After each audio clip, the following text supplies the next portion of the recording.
Hey everyone, Rob from Southgate Media Group here. Before we get started with this podcast, we have a quick message. If this is your first time checking out the show, we love that you found us and we really hope you enjoy it. What we have to say is for the subscribers. If you enjoy our shows, would you please donate to help keep these going? We don't want to have to put traditional ads on these shows, but this does cost money. So we really do rely heavily on donations. To make a donation to the show, please go to our website, www.southgatemediagroup.com. Go to the page for the show, and in the upper right-hand corner is a donate button. It takes you right to PayPal, and you can donate whatever amount you want. Thanks a lot for listening, everybody. And now, on with the show.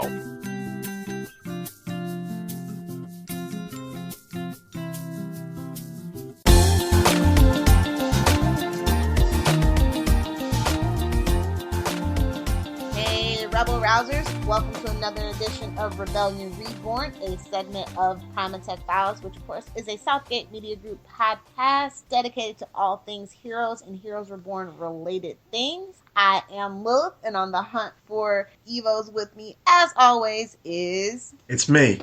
It's Ricky. And the only thing I have to say is I've started watching Scream because it's on Netflix over here. And one of the characters in it is the bitchy cheerleader type of character. I thought she was kind of cute, so I looked on Wikipedia, and she has a hero's connection. She played cheerleader number 5 in Once Upon a Time in Texas. That's it. You're such a weirdo, Ricky, but I love you anyway. Up for discussion today is episode 103, Under the Mask. This episode was written by somebody with 3 names. Seamus Kevin Fahey, and of course it was directed by the lovely Greg Beeman. Yes. Wow, back to back. Seamus is the one who, I think he's the one who's in charge of all the kind of coordinating everything together. Because I know he's the guy who wrote, or who worked closely working on the graphic novels. We can actually call them comics now, so yeah.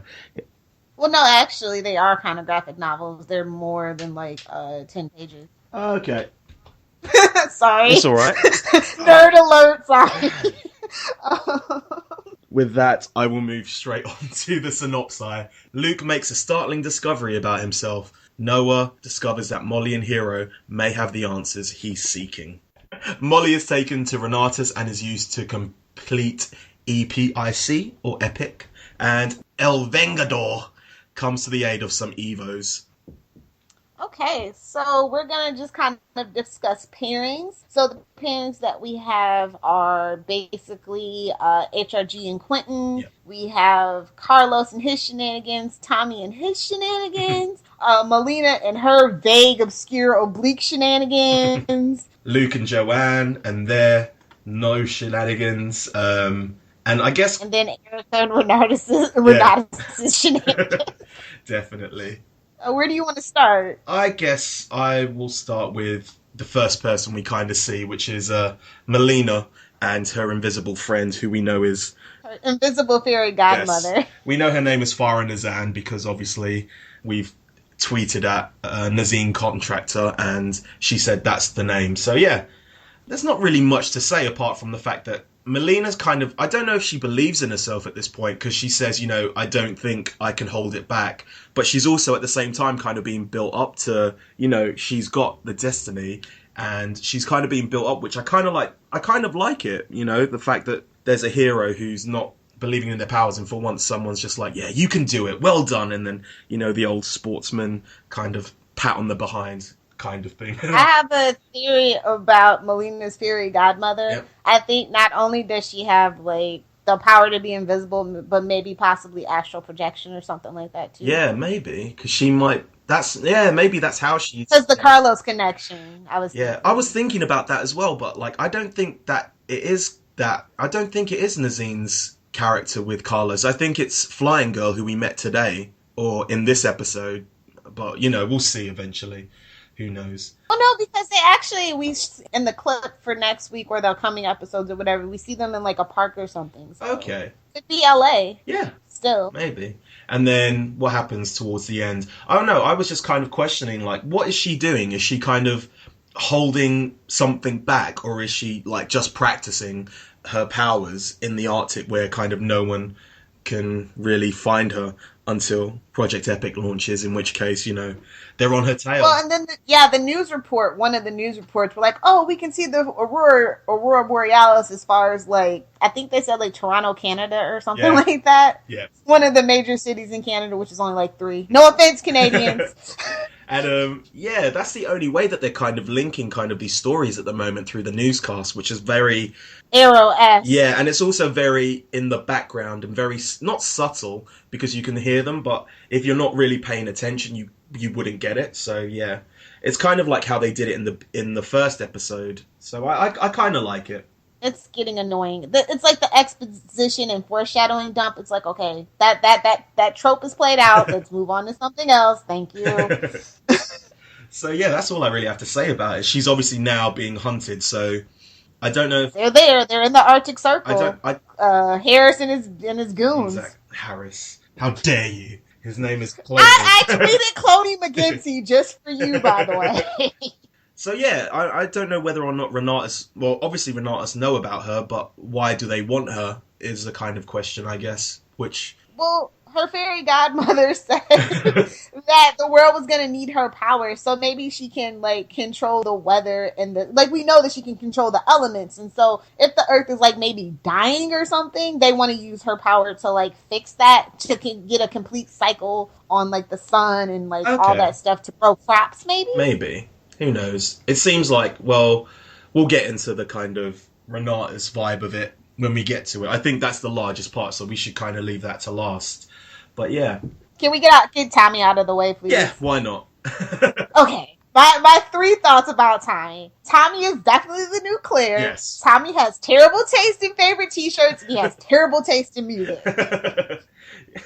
Fair enough. But yeah, I can see where you're coming from. Because he's got that whole I want to be normal kind of deal going about him with the very overprotective parent and whiny, bratty, being protected via text messages. This is being special and setting up to save the world. Everybody needs to protect him. And being that kind of rebellious teen and just doing what you're not told to, which started in season 1, then came in season 3 again. So yeah, I think they did a really good job with him in the last episode, but this one, they did kind of, there was that kind of Claire element coming out, which kind of, to be fair, at least he wasn't the focus of this whole episode. It was only in dribs and drabs, but yeah. Yeah. Well, it's actually a purpose to it, though, because we got some little tidbit information that Tommy and his friends are actually important and they do stuff. So I'm trying to, like, bear through all of this stuff until they get to the good part. And also, it kind of leads to Tommy's mother, like, kind of being HRG-esque. She's got the gun. Hey, what do you think you're doing? Yeah. Yeah, definitely. But she obviously knows that someone's watching her kids, and she obviously knows Pennywise / Casper. And the question that I kind of ask is, he talks about there being a plan and he's there for the greater good or something along those lines. But is that part of Noah's plan, or is this a separate plan? Or I think it's all a separate plan. Yeah. I think there's a couple of plans, and we're gonna definitely get a Kirby Plaza kind of meetup with all these plans converging. I think Tommy is actually technically also the new hero, quite possibly, if he's the one that is supposed to save the world. At this point, all they can do is put the genie back in the bottle, is what I'm thinking. Yeah, definitely. But there is that one thing that I have to mention about Tommy. The vagina is strong with him, because straight away, as soon as his mum's like, we've got to go, he's like, no, we can stay. He's essentially just saying, I've got a... They haven't even kissed or held hands yet. Like, what? But he's like, I've got a chance with this girl. She's cute. And I got friends and I'm popular because I stole beer. but then, oh man, it just makes Emily that bit much more suspicious at this point, because, you know, they're about... Power of persuasion. Yes. I called it. But also, you know, she's the last person that they see when he runs off. So, you know, the only kind of people who we know who know that he's on the run or about to go on the run is Emily. And what happens the next thing? She's a hero, truther, plant dude, because when the lights all turn red, I was like, Micah, is that you? Yeah, so I think there's more to Emily than being the what do they call her? The all-American girl. So yeah, we'll see, obviously. More like hipster douche. I mean, she does drive a whole beat up Beetle. Just saying. Cool. So let us move on to another really quick story, which is the Collins disease or the Collins eye. Which Collins how did you feel about them this week? Like, this is going to be a weekly thing. How did Lilith feel about the Collinses this week? Oh, God. Luke gets interesting and Joanne gets even more annoying. Like, of course they have to make the black female the angry one. Like, just, oh my God, I cannot even with this character. I just can't. I'm done. She's written off for me. And it's not even that she's the angry one. She's also the naggy one. She is starting to seem a bit Janice-like, but I don't know. In the worst way possible. But what do you think about Luke going through this kind of... gone. Okay, so I remember way back when Ricky scoffed at me when I was like, I think Luke might be the new Siler. Actually, I have a better thing. I think he's the new Peter. I think he's a sponge and like... I've got been around all these evils he's killing, and he's absorbed these powers. And also, this links to Malina, that the Aurora Borealis is the new eclipse, because if it's the same day that she's working her little magic up there, and then his powers activate... No, I've got another theory, which Mr. Man 92 Tyler said, or he tweeted it at me, and I had the kind of same thoughts about it. But I think that he is the one who is at the center of the Odessa explosion. So yeah, because obviously his power here seemed like very reminiscent of Ted's and I even put pictures of it on the Twitter. It looks very reminiscent of Peter blowing up in that dream. So yeah, but then I also... it also, in the clip 4, they show the little Ted... Well, not even the Ted. It's like the original pilot where the water boils. But no, Ted did that as well when he was getting interviewed. So yeah. Yeah. So yeah, But I also picked up that little spark that happened when he touched the radio. It broke the car. And the thing that I thought was like, that was a quick little minor spark like L. And then I started thinking, so it looks like L's powers and it looks like Ted's powers. Who else has those powers? Siler. So yeah, I could, at the moment, I wouldn't be surprised if it was Siler. Whether or not I would like it depends on the reveal. But I also think maybe if it isn't, I think his powers are just absorbing the radiation around him, which is what happened towards the end. You could tell he was always getting like, as the sun was out, he was like, oh, it's getting really hot in here, so take off all your clothes. No, yeah. And then when he was at the Lido Hotel, or the Lido Hotel, I don't know how you want to pronounce it, he looked up at the sun, and then that's when he started to do the glowy man thing. So yeah. Cool beans. I hope he's not Siler. Like, I was just joking when I said that, but I also joked about a few other things that were kind of coming to fruition, so I was like, I don't know if that's a good thing or a bad thing. Definitely. So, who should we move on to next? Shall we move on to... I guess Miko, Ren, and Renautus, and HRG. I mean, they all kind of converge now. They're like, Miko and Ren kind of get into the situation that sets them on a path to America! Yes! But, yeah. So we start off where we left off with her, fighting all these bad boys in Yamagata Towers, but which is Renautus' Japan headquarters for something. Yep, it's obviously for some reason in the background it says Yamagata Renautus Company. So I thought that was very interesting. Merger. Especially. And why does Yamagata logo look like a Pokemon ball? Definitely, yeah. Racist. Anyway, so she starts beating up these guys. Then all of a sudden, the MFer himself, Cloney McGinty, comes up and destroys her in pretty much 2 moves. But I think it's interesting to bring up the fact that she actually bleeds when she gets hit. So, a lot of people are thinking that she's a computer sprite or something like that. So at least we kind of know at this point she's kind of human. I have a better theory. Go on then, let's go with it. Okay, Miko is a lifelike cybernetic robot with game-changing artificial intelligence. She was modeled after the real Miko who died in a car accident. And since her father was like this revolutionary software guy, I'm thinking maybe that's what it is. I have no idea what you said. So you're saying that she's a robot, essentially? She's like the best cyborg ever Oh. since the T1. Fair enough. But yeah, you did bring up a lot of points that were brought up. So obviously, Cloney McGinty says, you know, do you have your father's powers, or are you his best work? So yeah, that kind of can feed in with that. And then he brings up an accident, whether or not it's an accident about her or her father. Obviously, you think it's an accident with her. So yeah, what else do I want to bring up about Cloney? Yeah, his powers, right? They made a very specific reference to him being a prime as opposed to a root. Yeah. Because you were thinking that they were going to go that route, but they specifically said prime. So I don't know if that actually is going to have significance. I really like the variation that they've done with his cloning powers. So, as opposed to Eli, who just can create people at will, it seems like Cloney McGinty can only create people if he's had parts of himself hacked off.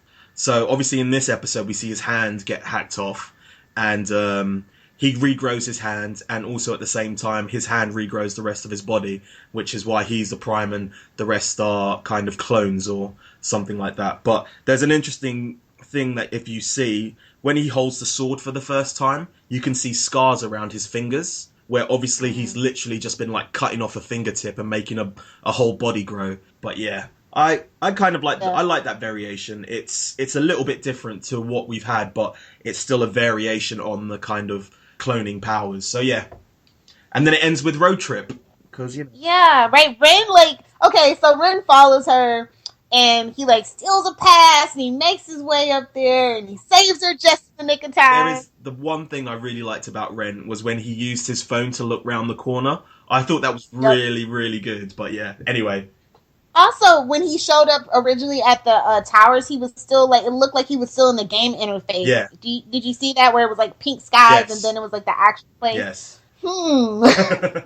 So yeah, so Miko's off to get her sword, and I'm just like, if you were any less hero, okay, that damn sword has come to bite me in the butt again. It's not a side quest, remember, it's a rescue mission.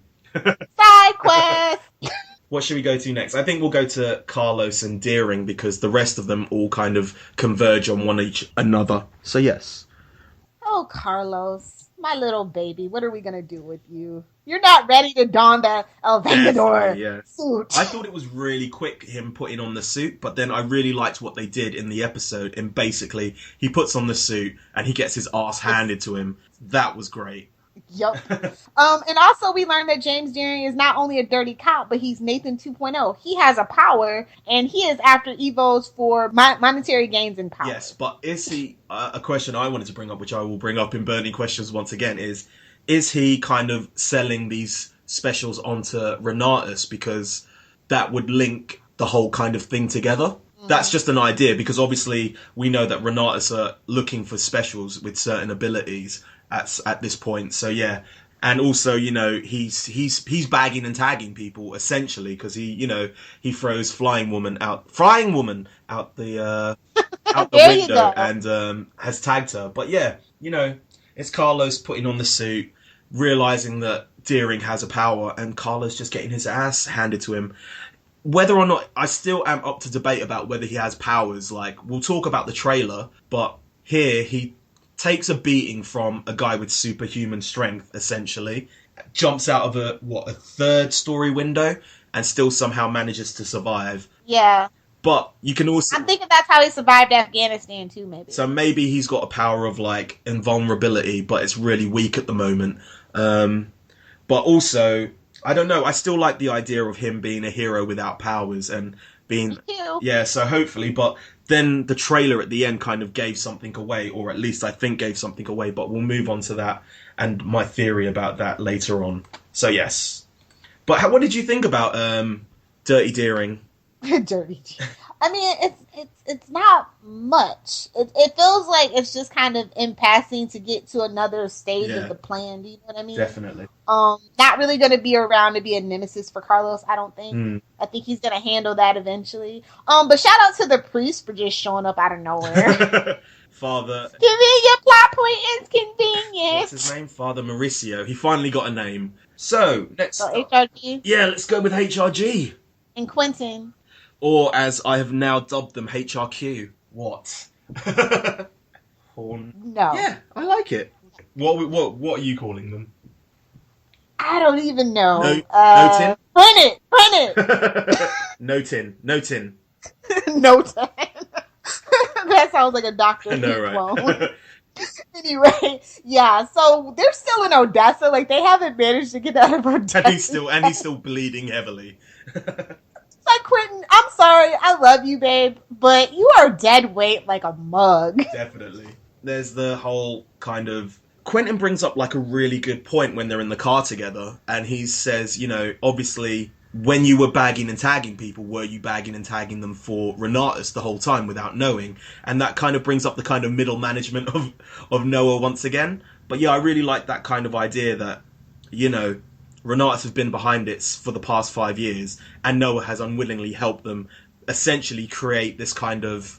I don't think so, though. We have to remember that Angela was in charge of the company, and she did have premonitions and stuff like that. So yeah, while Noah might not know the whole picture, I think because we spent a lot of time with Angela, that it's not kind of possible unless we finagle and limbo underneath a lot of things. Do you know what I mean? I suppose.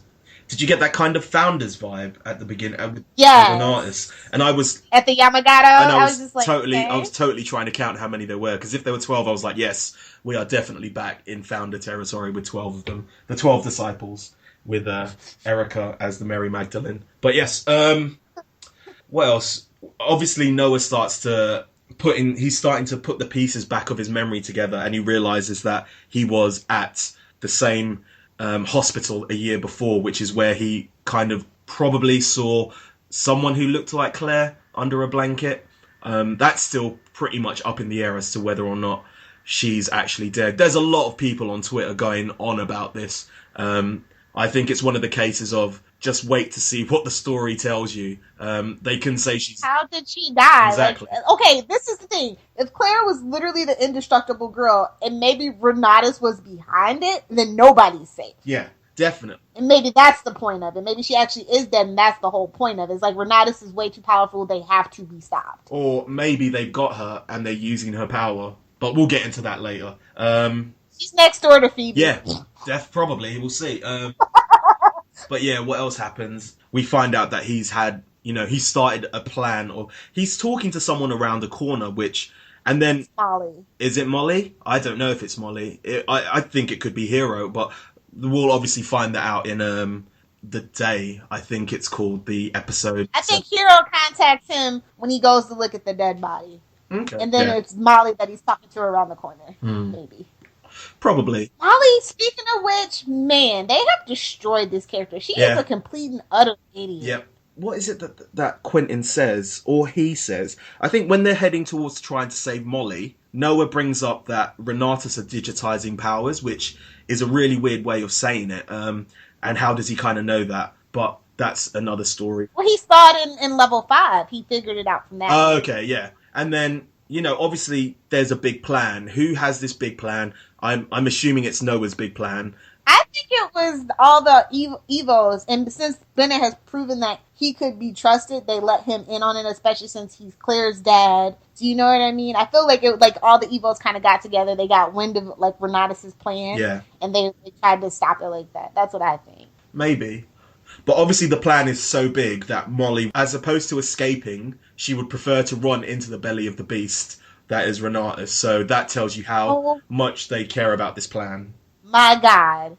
What the hell was that Matrix thing that they really... Yeah. First we have the video game. Now we have Molly literally being plugged into a computer. Okay. It's not 1999, people. I know, right? But it also seems like they basically have found a way to harness the powers and use them. And if you remember the list of Midas or Epic that was in the first episode, you've got Molly in there who was disappeared, and she took up a certain amount of the processor. But then if you also look, it kind of makes sense that Micah's in there, because if you're dealing with technology, you would need someone like Micah to kind of run the system and make the machines talk to each other. So I'm hoping that they explain this properly, but to be honest, there's no way they can really explain it without it coming up very... fantastical! Yep, exactly. But, and the only other thing I've got to bring up about Molly is, she says that that they're going to turn Francis into, they're going to turn his power into an app, which I think is, who knows, but, and also she started to plant an idea, not plant, but like she started to like kind of talk to Taylor and plant the idea that, Francis is being taken out by Renautus and trying to kind of turn Taylor against her mother in some way, shape or form. And there's their little stupid thing that they have in between each other. And also there's also something else I want to bring up.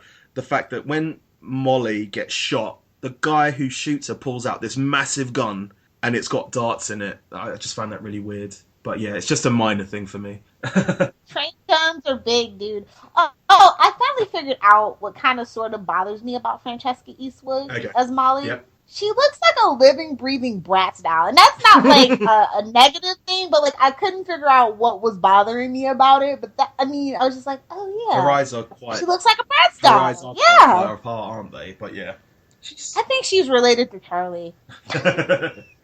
So, what else have we got to speak about? Midian. Let's talk about... Midian is the headquarters of Renautus overall. Yeah, it's Midian, Colorado, which I never even knew. And... Is that even a real place? I didn't even bother to look it up. Let me have a look. It doesn't seem like it is, no. Hey, there's a fantasy role-playing game called Midian. There is Midian Homes on LinkedIn. Midian Brewing. Ooh. So yeah, it's nothing. The amount of things that we're going to be looking up over this podcast to see if they are ARGs, which I don't think they're going to do, but still, it's nice. I want a real ever now. Yeah, definitely. So yes, we end up at Midian, Colorado, which is Renautus HQ. There is a slight thing which I want to bring up, which is a very, very far reach, but they concentrate on this blonde woman going in, and for some reason I just thought of Hero's Destiny and that kind of the woman who's called Serious Looking Woman, and it would be a nice little link, that she was working for. Give it up. The organization was Renautus, but yeah, that's just me being stupid. Give it up, sir. And then we move on to the epic launch party, which... Okay, I have a really huge problem with how Quentin and HRG got to Midian, Colorado from freaking middle of Texas. Well, obviously, this is the... when they were driving, it was the morning, and when they arrived, it was nighttime. It's too far of a distance. It's the same problem I have with Supernatural, but I will give it to most of those writers that they're like Canadian, and they don't understand how huge the United States actually is when you're driving in an old freaking 67 Chevy. Okay. Just saying, that bothers me, but we'll move on as they tuck and roll into freaking Renautus headquarters. What do you think of Erica Kravid? It feels like they want her to be Angela Porcelli 2.0, but she doesn't have that Mama Bear fierceness to her. But I like the character so much. But let's be honest, it's only been one episode. It's only been like 20 minutes of one episode, so yeah, they've got another couple of episodes to kind of at least try and build her up that way. But yeah, she's way too smiley. But to be the quote unquote evil overlord, she's way too smiley. But she is also that corporate head, so she's gonna be smiley. And I think it's gonna be her actions which will dictate how badass she will be. And also doing those actions whilst having a big corporate smile on her face. I'm very intrigued to see where she is, where she goes. She's Bob. I know, right? I've heard people compare her to she's basically a female Steve Jobs, which I think is a great kind of way. No, Renautus has that vibe of Google because of what she says. Doing good can be good business. That was definitely a Google reference. Pre their merger, since they got kind of bought out a couple weeks ago. So yeah, all we have to talk about with Erica is the founders, kind of vibe about it in Yamagata in Japan. Are those the new kind of company heads? Because it seems like it's a conglomerate, and she's just the public face of it, and these guys are kind of working behind the scenes. And then her unveiling Project Epic, which is. I like the fact that everything's going full speed, steam ahead, and stuff is happening at the same time. What would they have done if they hadn't found Molly? This is a big, huge product launch, and if they hadn't have found her, it would have been an epic fail. Literally. Well, they did, so, convenient plot point is convenient. So, yeah, that's basically all I have to say. There's obviously going to be the rift between Taylor and Erica. So let's do the review, and then you can get into all your burning questions and Easter eggs and other fun stuff. So who's your favorite character? I think I'm going to go with... I think I'm going to go with Erica. I find her very interesting, and having this powerful woman at the top of this kind of tech conglomerate, and, you know, I kind of find it weird how, like, nowadays they're trying to make people who are technologically savvy the bad guys. But yeah, I really like that kind of feel about it. So yeah, how about you? I actually like Harris, aka Cloney McGinty. Yeah. He's like the Haitian 2.0, but even more BAMF. Yes. Like, I like that he speaks Japanese. He can handle a gun, a sword, a beating stick, whatever. He's intimidating. His power's cool. And I'm just here for it right now. And also, let's be honest, he does that deep voice much better than Zachary Levi does. So yeah. Bad guy bass in the voice. I know, right? Yeah. How about your favorite character interaction? Who you go with? I'm gonna give it to Noten. Yes. How come?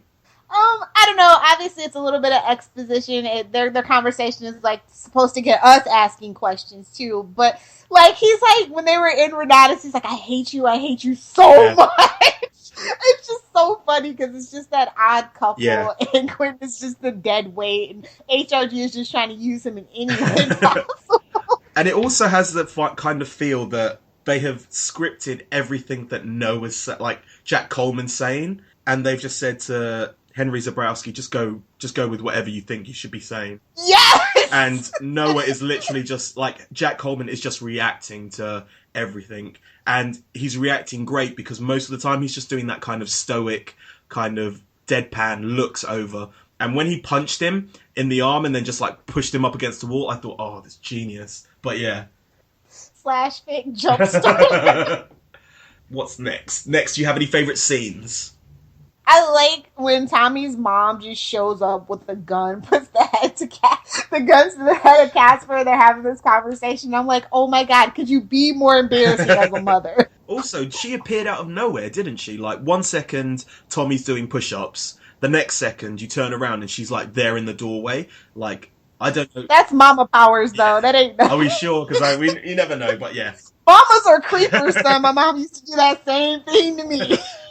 My favourite scene is the reveal of Project Epic. I think it's a great scene, and also it's kind of like an Easter egg trove, because the whole time I was watching, I was like, oh, there's a name. Is that anyone that we know? Oh, there's another name. Is there anyone we know? And it kind of, like the world building that happened in the previous episode, it kind of world builds again, because, you know, they say in France there's like 455 kind of specials, and then in America there's like loads. And then, yeah, I really liked it. I just found myself like pausing it and trying to think, you know, is this someone that we've met before or nah? So yeah. Yeah. Okay, what's next? Oh, favorite line? Favorite lines is Erica to Taylor. It's one of us and one of them, not in the bedroom. Yeah. Yeah, I have that on my list too. I have a few. Miko, do not touch my sword. Harris, quite a few minutes later, this is not your sword. I like just for the sheer campiness of it all, but why, God, why is this happening to me? Yes. And of course, Quentin, I hate you so much. You just HRG. I know. And it reminded me of like Han and freaking Leia. I love you. I know. I also like when he runs into into where Molly is, and he goes, I've been shot, I've got so much blood, but like he says it so sarcastically. But yeah, I like that as well. Oh, do you have any moments? I do. Go on then. What's your favorite moment? I like how Miko's just chilling with her legs folded on the table, folding origami dragons. Like, what? Just like waiting for that moment for the meat cleaver to come out. There was one thing in that scene where I was like, when he opened up the briefcase, I was like, oh, we're going to get some like information here. And it was like, oh no, it's just torture. Oh well. But yeah, I don't really have any favourite moments. You didn't like Ren pickpocketing that poor lady for her employee ID? Nah. I did like Ren when he's walking around that building and he's just got that kind of wide-eyed look and just like kind of just like trying to scope everything out. And also that moment where he looks round the corner with his phone. I thought that was a really nice touch. But yeah. Okay, great. I'm going to go with a solid B-. I say solid, but yeah, I'm going to give it a B-. I really liked it. Obviously, it didn't feel as much as a chore watching the premiere because obviously that was 2 hours or an hour and a half. This was like an hour, but I managed to go through it like 3 times and it didn't feel stale at all. Sure, some of the storylines are a bit out there, but I'm still interested to see where this is all going to go. How about you? Yeah, I'm going to give this a B+. B as in boy. Plus is an oh my god, looks in a generous mood. I really like this episode. I've seen this episode 4 times, and you're right. It wasn't like a chore. I was just like, oh my god. It's like I found lots of stuff to like about it, and not too much stuff that I didn't. I especially like that Luke has a power, and that means he's going to be splitting up from Joanne very soon. And I like the fact this is only episode 3, and we've already discovered he's got a power. Obviously, there's only 13 episodes, but everything is really moving fast, and I like that about the show. That's what I liked so much about not villains. Oh my god.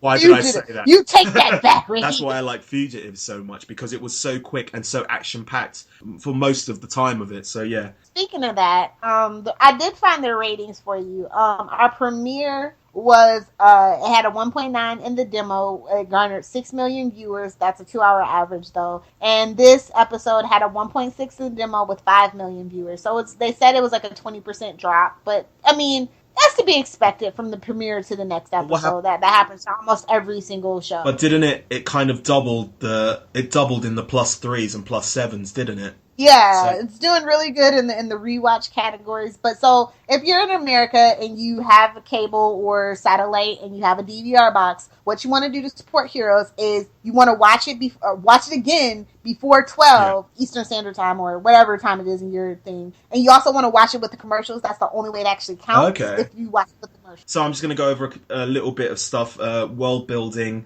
and kind of Easter eggs. So world building first, you've got that picture of the Eagle and June 13th, Never Forget, which I thought was a really nice touch. 9/11!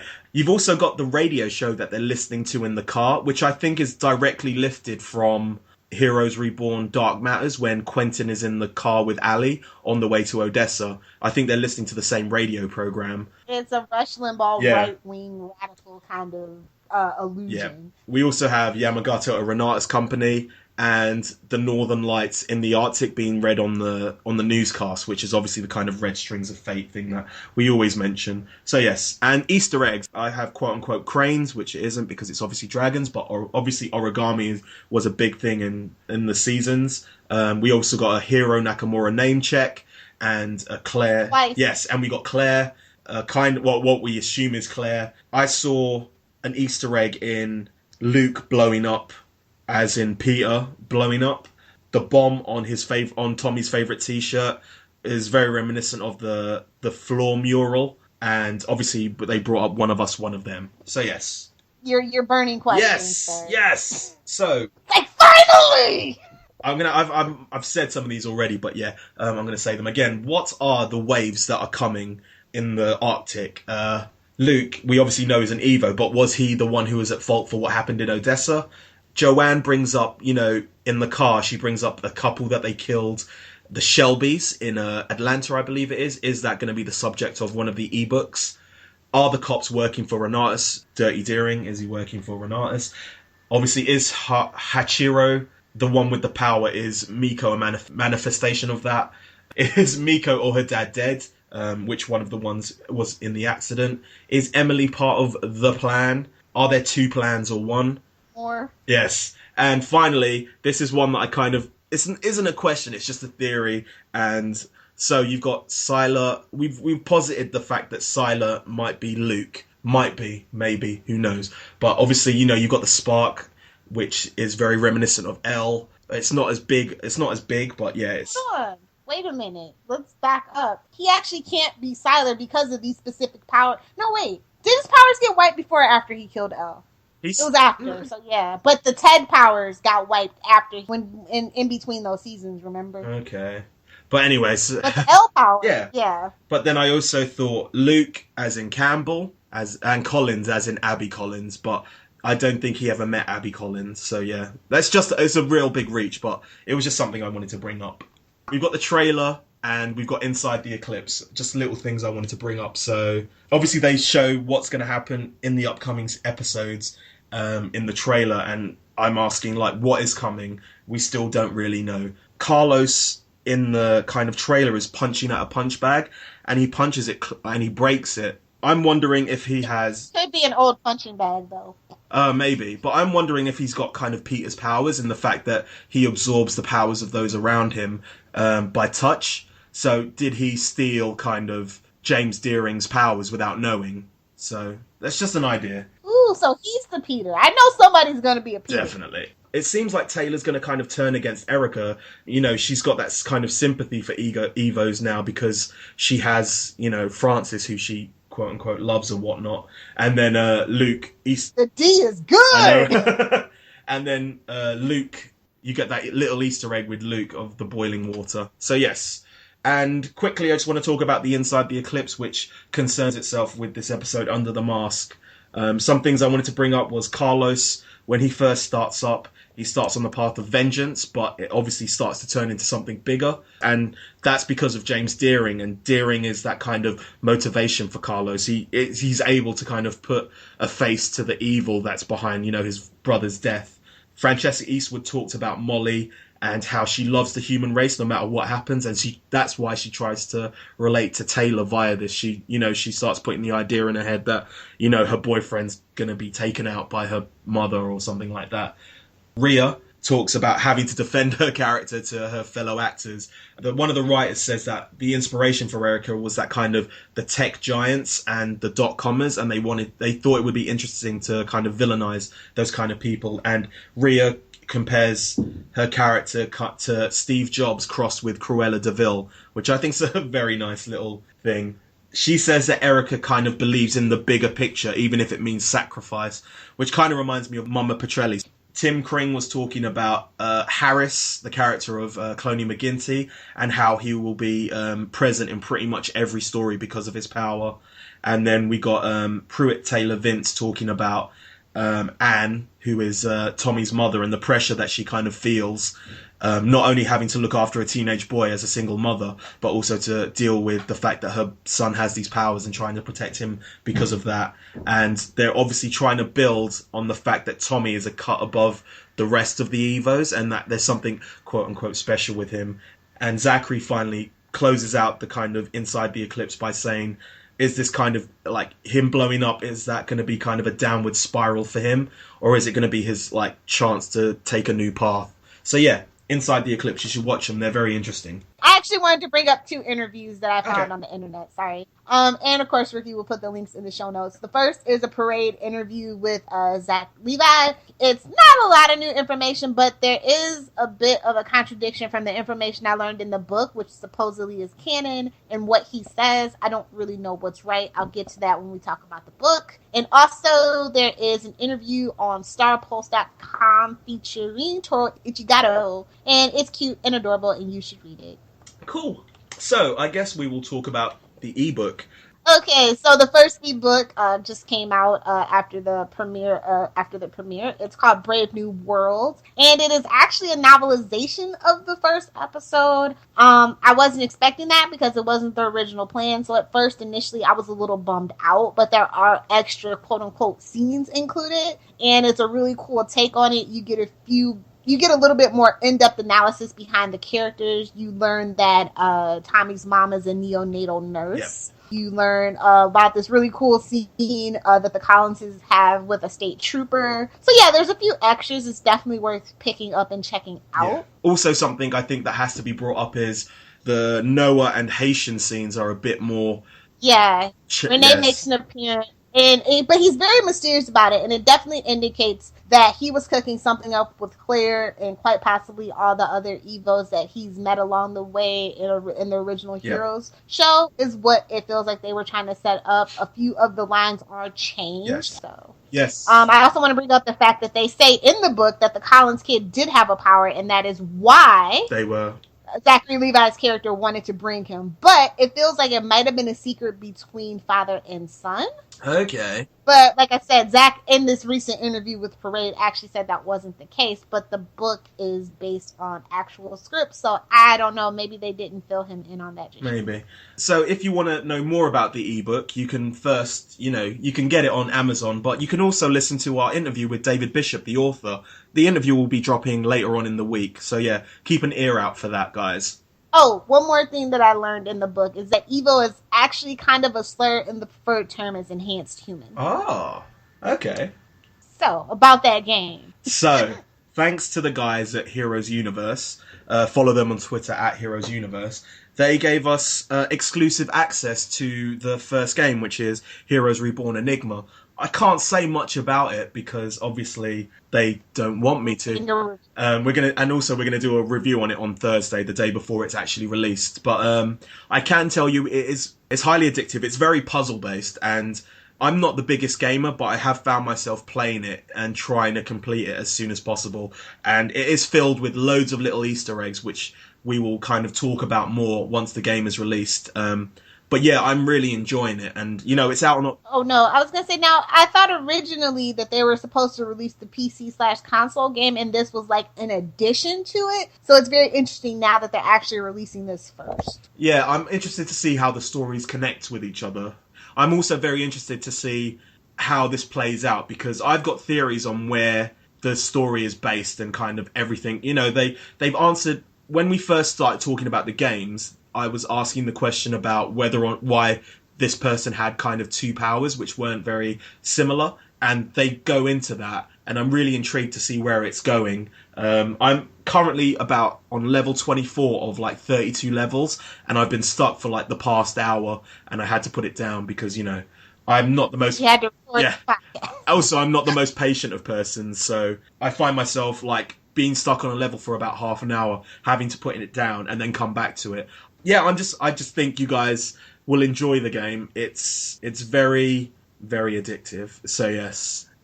Cool. And it's coming out the exact date. October 8th. So yeah, I can't wait to actually download it myself. So, I guess that's everything with Heroes now, so we might as well go on to the emails. We will start off with the guys from Twitter. First things first, we have at Chelsea K. She says, I absolutely love the first 2 episodes of Heroes. I've been waiting for the show to come back since it got cancelled. We also have Joe Farion on Twitter. He says, this episode was better, less pushed, more real. Wendy and Lisa's fire and regeneration needs to be played more. I kind of agree with that. Next up, we have at Danielle_Gastin. She says, just wait till Matt and Mahinda find out what that witch did to Molly. I don't think I want to be in that room when that happens. Erica better run. You just ticked off the wrong group of Evos. How do you feel about that? If they find out. I hope that's actually a thing, because what Molly's going through is so unexcused. It means that they both just kind of discard her like a rag doll, and that's just not the House of M that I know and love. I'm sorry, it's just not. Next up, we have Mark from Facebook. All he has to say is the Japan anima was awesome. So we have emails from Creative Dave. He says, I gotta say, guys, I hope you talk about on the next podcast, that there was a very intentional shift in the tone, sound, and look of Reborn from the premiere to this episode. Did you notice how the intro sounded different from the first episodes? The pacing was better.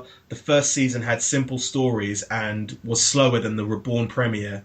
The premiere felt almost mechanical and rushed. The third episode was slower and a bit simpler. It felt like a human story again. It felt more relatable, and it was back to its glory. In conclusion, the premiere was a nostalgia trip and a setting of the elements. The premiere sounded and looked to an extent like the old Heroes. The third episode was the first real episode of Reborn. It looked different, it felt different, and it sounded different. What do you think about that? Yeah, I actually agree with that. I actually noticed at the title card that it was a little different. Kind of jarred me. There was like no narration. Like they did, it was a nostalgia trip, and I said that. Like I love that Tim took the time. Like I said, it was almost to a detriment though. And so this episode definitely is like, hey, oh crap, we spent all this time, we got to think about, with the old fans, we got to think about the new fans now. And that was definitely what happened. Cool. So, last up, we have Christina via email. She says, hey, First time sending feedback, just wanted to say the podcasts are pretty cool. Well, thank you very much.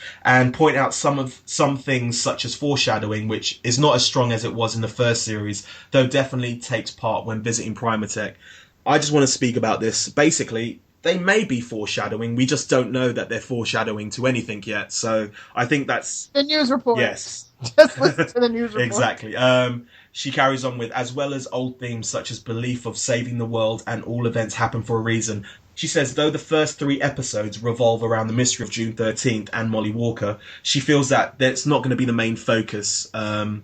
And things are pretty much unexpected because, you know, it's a mini series. So yeah, she also loves the love-hate relationship with how Evos are treated differently. And, you know, she correlates it to the kind of discrimination that's happening in our time now. So yeah, I like that. Also, I've read on Twitter a lot that people are bringing up how this show is kind of ripping off X-Men. And I think they've been doing that since the beginning. Also, there's only so far you can go with the kind of parallels. I think it's an instant kind of thing that you have to bring up because people always fear the other, and that's a very not a unique, but it's a very powerful drive, and all that they can do is try and change it and vary it. And I think that they have kind of done it because, you know, you haven't got a superhero team who are fighting against another set of bad guys. You've got individuals kind of working out where they're going in the world and trying to fight an evil that they don't really know about. I think that's what's good about Heroes Reborn at the moment. So yeah. You know, I feel like if this is just a mini series that's going to possibly have a jumping off point, this is the origin. Yeah. This is like, you know, the red strings of fate forming and not necessarily being cut. Yes. You know? Definitely. Looks like it's time for some shameless plugs and self-promotion. We'll start with the show contact info. We here at Primatech Files love listener feedback. If you would like to get a hold of us, we have a ton of ways. You can email us via primatechfiles@gmail.com. You can leave us a private message or interact with our posts over on facebook.com/Primatech Files. We live tweet 2 episodes per week every Saturday starting at 11 a.m. Eastern Standard Time. For more information, be sure to follow us on Twitter @Primatech Files. You can also find us on Clamor, Tumblr, and YouTube by simply searching for Primatech Files. If you enjoy this podcast, be sure to rate, review, and subscribe to us on iTunes. What's that? You don't have an iTunes account? That's okay. We're on a lot of podcatcher services such as Stitcher and SoundCloud.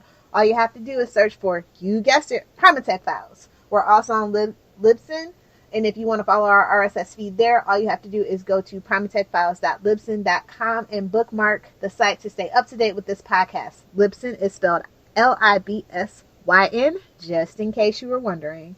We look forward to interacting with you.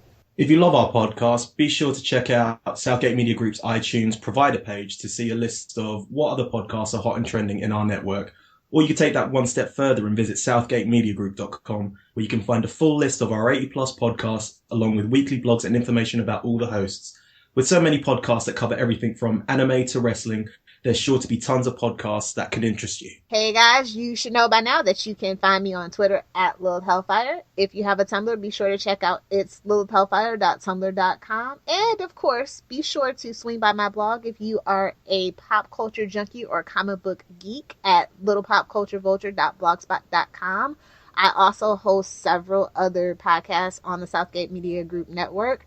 Some of them are The Flashpoint, Queen Consolidated, and Channel 52. So if you are into, obviously, DC comic book related stuff, be sure to check it out. You can find my writings at tvbinges.com. It's a place for all your binge watching needs, and you can also create your own TV binge and we'll help promote it. We do a monthly binge watch, which you're more than welcome to join in. Just go to their Twitter @tvbinges just to find out more information. You can find me on Twitter @RickyJDiaz. That's RICKYJDIAZ, or Z if you're American. And we're going to wrap it up by thanking you for joining us on this edition of Rebellion Reborn. We hope you enjoyed our discussion of episode 103, Under the Mask, or as I like to say, Under the Hood, because that's basically what it's called. So yeah, I want to remind you guys to keep sending in those emails. Tweet us, leave us some feedback on Facebook, and all that is.